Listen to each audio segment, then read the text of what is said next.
اس معلوماتی جائزے میں خوش آمدید، جہاں ہم ستاروں کی چال اور ان کے اثرات کو بالکل سیدھے سادے انداز میں سمجھنے کی کوشش کریں گے۔ اس ہفتے ہمارے ستارے آخر کیا گل کھلانے والے ہیں، بس یہی سب جاننے کے لیے ہم نے اس پیچیدہ فلکیاتی حساب کتاب کو ایک نہایت ہی آسان گائیڈ میں ڈھال دیا ہے۔ تو چلیے سیدھا موضوع کی طرف چلتے ہیں۔ اچھا، تو آج کے اس سیشن کا روڈ میپ کچھ یوں ہے۔ ہم 3 اہم حصوں پر بات کریں گے: توجہ کا مرکز بننا، معیار کو بلند کرنا اور رابطے اور اثر نو ترتیب، اور آخر میں کچھ حتمی نتائج نکالیں گے۔ تو بنا کسی تاخیر کے آگے بڑھتے ہیں۔ تو ہمارا پہلا حصہ ہے توجہ کا مرکز بننا۔ یہ خاص طور پر ان ستاروں کے لیے ہے جو اس وقت زبردست مغناطیسی کشش کا مرکز بنے ہوئے ہیں اور ہر جگہ چھائے ہوئے ہیں۔ اب یہ بڑی دلچسپ بات ہے کہ حمل، اسد، عقرب اور حوت، یہ چاروں اس ہفتے محفلوں کی جان بنے ہوئے ہیں۔ یہ صرف کمرے میں موجود نہیں ہوتے، بلکہ محسوس ایسا ہوتا ہے جیسے سارا ماحول ہی ان کے گرد گھوم رہا ہے۔ حمل یعنی ایریز کی بات کریں تو ان کی ٹائمنگ اس وقت اتنی زبردست اور نشانے پر ہے کہ حیرت ہوتی ہے۔ ان کا انداز بالکل ایسا ہے جیسے کوئی انتہائی عجیب سی بات کہہ دے، بالکل ڈوجا کیٹ کے سٹائل میں، لیکن وہ بات اتنی سچی ہو کہ پوری محفل ہنسنے پر مجبور ہو جائے۔ یہ خالص اپنی جبلت پر چل رہے ہیں اور کمال کر رہے ہیں۔ اور لیو یعنی اسد کی انرجی کا تو کیا ہی کہنا۔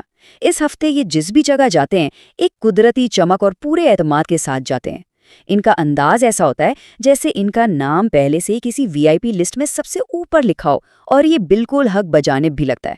عقرب یعنی اسکارپیو کی بات کریں تو یہ لوگ بغیر کوئی شور مچائے غیر ارادی طور پر سب کی توجہ کھینچ رہے ہیں۔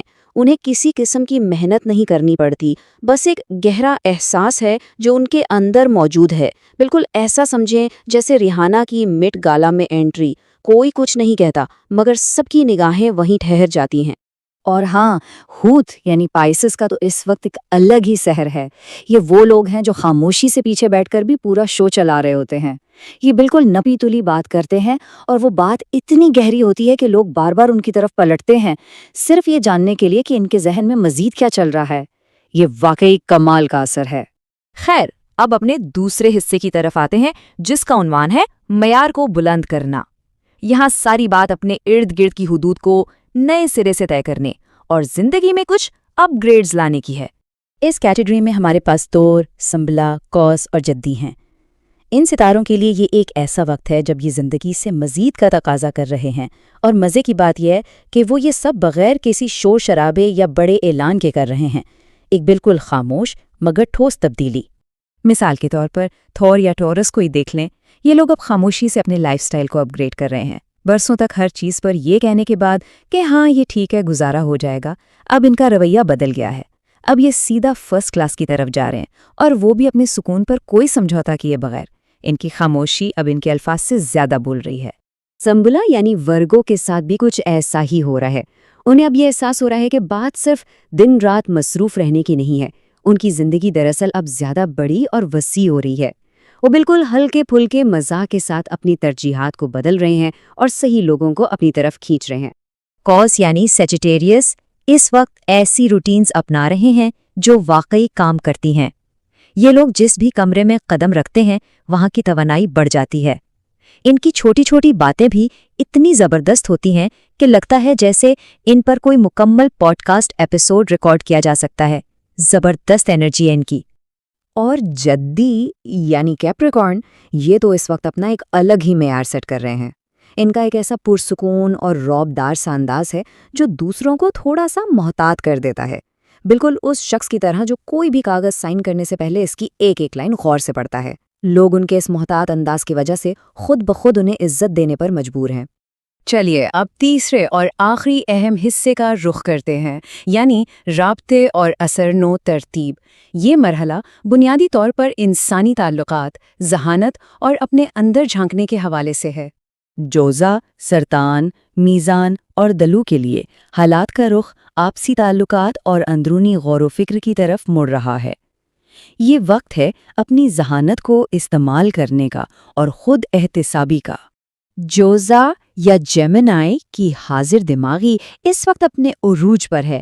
یہ اپنے فیصلوں کو اتنی تیزی اور سمجھداری سے کر رہے ہیں کہ کیا کہنے، ان کی ذہانت کی مثال بالکل اس ٹک ٹاک کامنٹ جیسی ہے جسے راتوں رات 3 لاکھ لائکس مل جائیں۔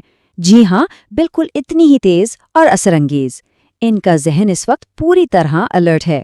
سرطان یعنی کینسر کے افراد اس ہفتے بہت واضح ہیں کہ کن لوگوں کو ان کی زندگی میں شامل ہونا چاہیے اور کس کو نہیں۔ ان کی توانائی اتنی نرم اور پرسکون ہے کہ محفلوں میں ایک الگ ہی جادو سا چھا جاتا ہے، بالکل ان رات گئے تک چلنے والی محفلوں کی طرح جہاں وقت کا پتہ ہی نہیں چلتا اور کوئی بھی اٹھ کے جانا نہیں چاہتا۔ میزان یا لبرا اس وقت کمال کے چام کے ساتھ آگے بڑھ رہے ہیں۔ یہ مشترکہ فیصلوں میں اپنی عزت نفس کو برقرار رکھتے ہوئے بہترین انتخاب کر رہے ہیں۔ ان کی ٹائمنگ اتنی پرفیکٹ ہے جیسے کسی رومانوی کامیڈی فلم کے آخر میں ہیرو یا ہیروئن پوری فلم کا سب سے زبردست ڈائلاگ بول کر سب کے دل جیت لے۔ دلیو یعنی ایکویریس کو اس وقت کوئی بھی جواب دینے سے پہلے تھوڑا سا سوچنے کی ضرورت ہے۔ ان کے اندر ایک عجیب سی کشمکش ہے۔ ان کا انداز کچھ ایسا ہے جیسے کسی فلسفی کے طالب علم اور کسی مزاحیہ میم اکاؤنٹ کا دماغ آپس میں مل گیا ہو۔ ان کی یہ بے ساختہ اور انوکھی باتیں اتنی دلچسپ ہیں کہ بہت تیزی سے سب کی توجہ کا مرکز بن سکتی ہیں۔ اب ہم اپنے اس معلوماتی جائزے کے آخری حصے میں آ گئے ہیں، یعنی حتمی فلکیاتی نتائج۔ تو آئیے دیکھتے ہیں کہ ان تمام اثرات کو ہم کس طرح اپنے فائدے کے لیے استعمال کر سکتے ہیں۔ اگر ہم اس ساری گفتگو کا نچوڑ نکالیں تو چند خاص باتیں سامنے آتی ہیں۔ ایک تو یہ کہ اپنی قدرتی اور درست ٹائمنگ پر مکمل یقین رکھیں۔ دوسرا یہ کہ جب بات اپنے لائف سٹائل یا معیارات کو بہتر بنانے کی ہو تو شور مچانے کے بجائے اسے خاموشی مگر بھرپور مضبوطی کے ساتھ اپنائیں۔ اور سب سے اہم، اپنے آس پاس کے لوگوں کا انتخاب نہایت شعوری اور سوچ سمجھ کر کریں۔ یہی وہ چیزیں ہیں جو روزمرہ کی زندگی کو واقعی بہتر بناتی ہیں۔ تو اس سیشن کو ختم کرنے سے پہلے ایک سوال ہے جس پر ہم سب کو غور کرنا چاہیے۔ یہ سوچنے کی بات ہے کہ آسمان پر ہونے والی یہ تبدیلیاں آنے والے دنوں میں ہمارے اثر و رسوخ اور ہماری اپنی جگہ بنانے کے طریقوں کو کس طرح تبدیل کرنے والی ہیں۔ یہ دیکھنا واقعی دلچسپ ہوگا کہ ہم ان اثرات کے ساتھ کیسے آگے بڑھتے ہیں۔